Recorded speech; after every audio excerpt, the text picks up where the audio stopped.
साथियों नमस्कार। मैं देवेंद्र शर्मा आपका स्वागत करता हूं अपने YouTube चैनल देवेंद्र की पोस्ट और पंचायत 24 न्यूज में। साथियों, लोकसभा चुनाव 2024 का श्री गणेश हो चुका है। मतदान की तारीखें तय हो गई हैं। 7 चरणों में मतदान होगा। हमें हम आज चर्चा करने जा रहे हैं दिल्ली एनसीआर की गौतम बुद्ध नगर लोकसभा सीट की। दरअसल साथियों, गौतम बुद्ध नगर लोकसभा सीट के पुराने चुनावी ट्रेंड को देखें तो यहां अभी तक 2009, 2014 और 2019 में हुए चुनाव में एक बार समाजवादी पार्टी और 2 बार भारतीय जनता पार्टी जीत दर्ज करने में सफल रही है। 2009 के लोकसभा चुनाव में का जो दौर था वह दौर था मायावती का दौर, और गौतम बुद्ध नगर लोकसभा मायावती का गृह जनपद है। यह वह दौर था जब मायावती के नाम पर बहुजन समाजवादी पार्टी के जो उम्मीदवार थे वह चुनाव जीत जाया करते थे। लेकिन वक्त बदलने के साथ साथ बहुजन समाजवादी पार्टी के प्रदर्शन में लोकसभा चुनाव और राज्यसभा चुनाव में बहुत बड़ी गिरावट आई, और उसका असर गौतम बुद्ध नगर लोकसभा चुनाव के ऊपर भी देखने को मिला। और परिणाम यह हुआ कि 2 बार भारतीय जनता पार्टी ने यहां से जीत दर्ज की है। गौतम बुद्ध नगर लोकसभा सीट के ऊपर चौथा चुनाव होने जा रहा है। 2024 में यहां मतदान होगा, और यहां पर जो राजनीतिक समीकरण बन रहे हैं उनके ऊपर हम चर्चा करेंगे। साथियों, भारतीय जनता पार्टी ने अपने 2 बार के सांसद डॉक्टर महेश शर्मा दांव खेला है और उन्हें चुनाव मैदान में उतार दिया है। शुरुआती चरण में जो दिखाई दे रहा था और जनता के बीच जो एक आवाज आ रही थी, जो एक धारणा बन रही थी, वह थी कि गौतम बुद्ध नगर लोकसभा सीट भारतीय जनता पार्टी की एक मजबूत पकड़ वाली सीटों में गिनी जाती है, और जहां पर डॉक्टर महेश शर्मा का चेहरा एक मजबूत चेहरा है, तो भारतीय जनता पार्टी अपने अन्य विपक्षी दलों के ऊपर बेहतर और मजबूत पकड़ के साथ प्रथम चरण में चुनाव प्रचार में आगे दिखाई दे रही थी। लेकिन जैसे जैसे दूसरे दलों के द्वारा यहां पर अपने उम्मीदवारों की घोषणा की गई तो स्थिति थोड़ी स्पष्ट होने लगी। हालांकि अभी भी समाजवादी पार्टी के उम्मीदवार को लेकर एक असमंजस की स्थिति बनी हुई है। बता दूं कि यहां पर पहले समाजवादी पार्टी के द्वारा डॉक्टर महेंद्र नागर को अपना उम्मीदवार बनाया गया, उसके बाद टिकट बदला गया 3 दिन बाद, और फिर राहुल अवाना को अपना उम्मीदवार बनाया गया है। स्थिति यह है कि अभी फिर चर्चा ये चल रही है कि डॉक्टर महेंद्र नागर को फिर से टिकट मिल सकता है। हालांकि अभी इसकी कोई आधिकारिक घोषणा नहीं है। दोनों धड़े समाजवादी पार्टी के अपने अपने दावे ठोक रहे हैं और पार्टी शीर्ष नेतृत्व के सामने अपना पक्ष रख रहे हैं, और देखना है पार्टी शीर्ष नेतृत्व अंतिम रूप से किस पक्ष को अपना उम्मीदवार घोषित करती है या इस मुद्दे पर क्या निर्णय लेती है। पार्टी का यह अनिर्णय की स्थिति जिले के अंदर गौतम बुद्ध नगर लोकसभा सीट पर समाजवादी पार्टी के लिए भारी पड़ सकती है। जनता के बीच एक असमंजस की स्थिति है जो पार्टी के लिए शुभ संकेत नहीं है। बात करें बहुजन समाजवादी पार्टी की, तो बहुजन समाजवादी पार्टी ने बड़े ही सोच समझकर सिकंदराबाद विधानसभा सीट पर विधायक रहे 1985 से 1989 के दौर में राजेंद्र सिंह सोलंकी को अपना उम्मीदवार बनाया है। राजेंद्र सिंह सोलंकी को चुनाव मैदान में उतारने के बाद गौतम बुद्ध नगर लोकसभा सीट का जो चुनाव अभी तक नीरस दिखाई दे रहा था, उसमें थोड़ा सा दम पड़ता हुआ दिखाई दे रहा है। इसके पीछे क्या कारण है, उन कारणों पर हम चर्चा करेंगे। साथियों, जैसा मैं पहले बता चुका हूं कि 2009 में इस सीट पर बहुजन समाजवादी पार्टी ने जीत दर्ज की थी, जहां पर बहुजन समाजवादी पार्टी के उम्मीदवार सुरेंद्र सिंह नागर ने भारतीय जनता पार्टी के उम्मीदवार डॉक्टर महेश शर्मा को चुनाव हराया था। 2014 के लोकसभा चुनाव में यह सीट भारतीय जनता पार्टी ने बहुजन समाजवादी पार्टी के हाथों से छीन ली, और डॉक्टर महेश शर्मा ने यहां लगभग 2,80,000 वोटों से बड़ी जीत दर्ज की। इसके बाद 2019 के लोकसभा चुनाव में फिर भारतीय जनता पार्टी के डॉक्टर महेश शर्मा ने यहां पर 3,54,000 वोटों से जीत दर्ज की, और गठबंधन यानी समाजवादी पार्टी और बसपा के एक गठबंधन उम्मीदवार को चुनाव हराया।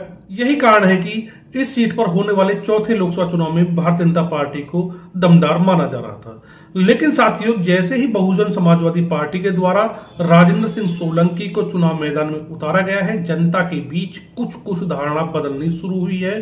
अब यह मुख्य मुकाबला बहुजन समाजवादी पार्टी और भाजपा के बीच होने की बातें जनता के बीच चर्चा में चल रही है। तो साथियों ऐसा क्या हुआ है कि जनता के बीच एकदम से बहुजन समाजवादी पार्टी को डॉक्टर महेश शर्मा के सामने बताया जा रहा है कि चुनाव मैदान में चुनाव लड़ेंगे, अच्छा संघर्ष होगा। हालांकि कैसा संघर्ष होगा ये चुनाव परिणाम बताएगा, लेकिन जिन बातों को लेकर के राजेंद्र सिंह सोलंकी की दावेदारी को मजबूत बताया जाने लगा है भाजपा के सामने, उन पर हम चर्चा करते हैं। दरअसल साथियों, गौतम बुद्ध नगर लोकसभा सीट पर यदि हम जातीय समीकरणों की बात करें तो यह सीट ठाकुर और गुर्जर बाहुल्य सीट मानी जाती है। इस लोकसभा सीट का जो चुनावी गणित है वह ठाकुर, गुर्जर और ब्राह्मण के इर्द गिर्द घूमता है। भारतीय जनता पार्टी ने इस सीट पर एक बार फिर ब्राह्मण चेहरे यानी डॉक्टर महेश शर्मा के ऊपर दाव खेला है, पहले बता चुका हूं। गुर्जर चेहरे के ऊपर दाव खेलना लगभग समाजवादी पार्टी की तरफ से तय है, क्योंकि जो दो धड़े हैं, दोनों धड़े के उम्मीदवार दावेदार जिनको एक एक बार टिकट की घोषणा कर चुकी है और फिर टिकट बदला है समाजवादी पार्टी के द्वारा, दोनों गुर्जर हैं। तो ऐसी स्थिति में इस सीट के एक डोमिनेंट कास्ट बचती है ठाकुर, जिसको बहुजन समाजवादी पार्टी के द्वारा टिकट देकर के चुनाव को जातीय तौर पर रोचकता पैदा करने की कोशिश की गई है। साथ ही एक बात और भी है कि इस सीट के ऊपर भारतीय जनता पार्टी के अंदर एक गुटबाजी और का दौर देखा गया है।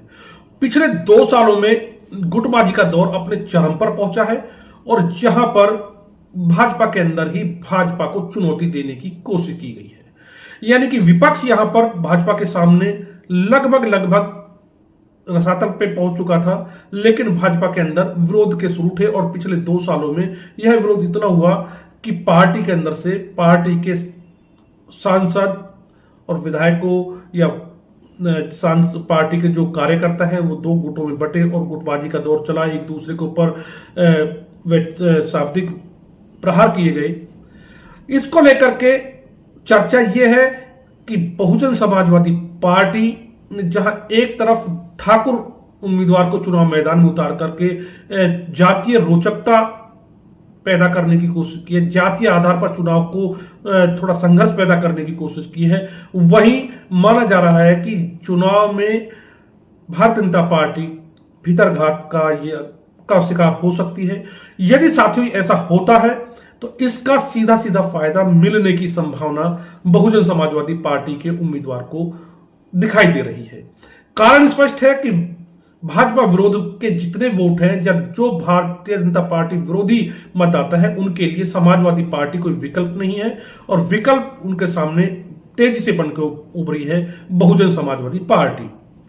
इसके साथ साथियों एक बात और भी है कि जो बहुजन समाजवादी पार्टी के उम्मीदवार हैं उनको थोड़ा एक्टिव, थोड़ी मजबूती या उनका जो मजबूत पक्ष माना जा रहा है वह है खुर्जा, सिकंदराबाद और जेवर विधानसभाएं।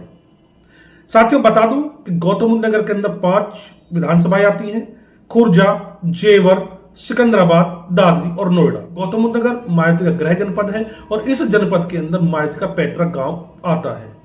तो ऐसी स्थिति में बहुजन समाजवादी पार्टी के जो कार्यकर्ता हैं, जो समर्थक हैं, वो इस बात की दुहाई दे रहे हैं, उस बात का तर्क रख रहे हैं कि यदि बहन जी चुनावी रैली में दादरी में आकर के इस तरह की एक अपील कर दे कि मैं क्षेत्र की बेटी हूं और मुझे अब चुनाव दीजिए, या एक भावुक अपील करे या इमोशनल कार्ड खेले, तो बहुजन समाजवादी पार्टी समर्थक और मतदाता इस बात को कह रहे हैं कि इसका फायदा बहुजन समाजवादी पार्टी को मिल सकता है।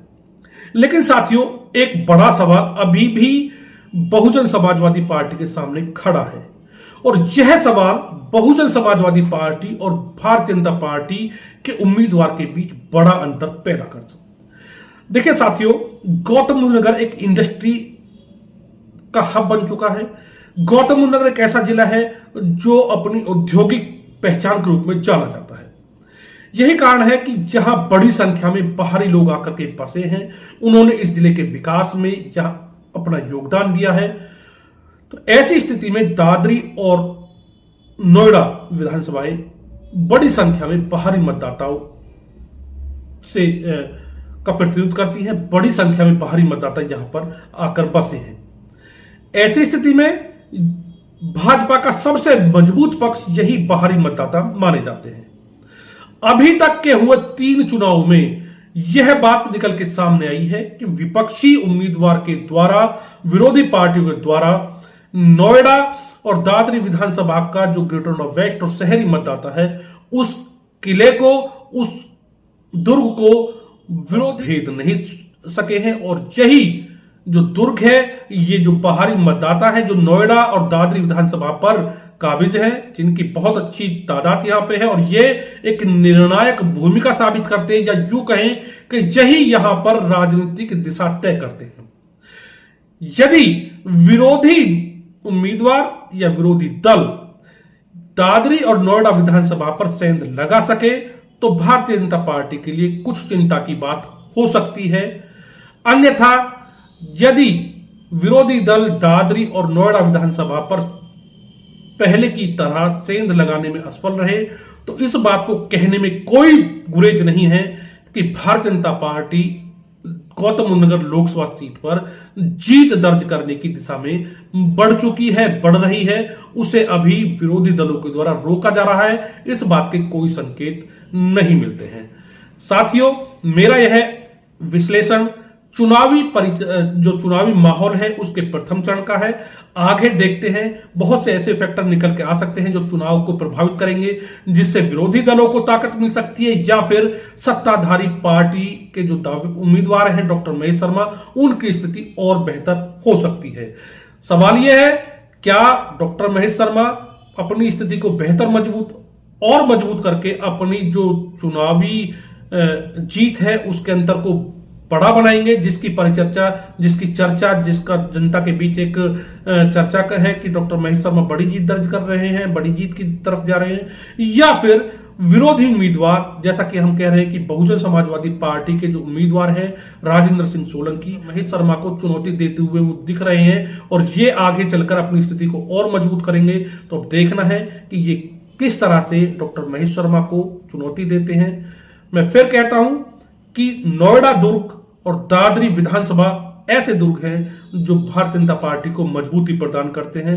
अब इन दुर्गों को किस तरह भेद पाती है बहुजन समाजवादी पार्टी, उस पर बहुजन समाजवादी पार्टी उम्मीदवार का प्रदर्शन बहुत हद तक निर्भर करेगा। साथियों, आज की इस परिचर्चा में सिर्फ इतना ही। आपके लिए एक और परिचर्चा लेकर हम फिर हाजिर होंगे, तब तक के लिए नमस्कार। साथियों, आपसे अनुरोध है कि यदि आपको हमारी यह वीडियो पसंद आई हो तो वीडियो को लाइक कीजिए, अपने कमेंट करके अपनी राय बताइए। आपकी राय हमारे लिए अमूल्य है और हो सके तो हमारी वीडियो को अपने साथियों के साथ अधिक से अधिक शेयर करें।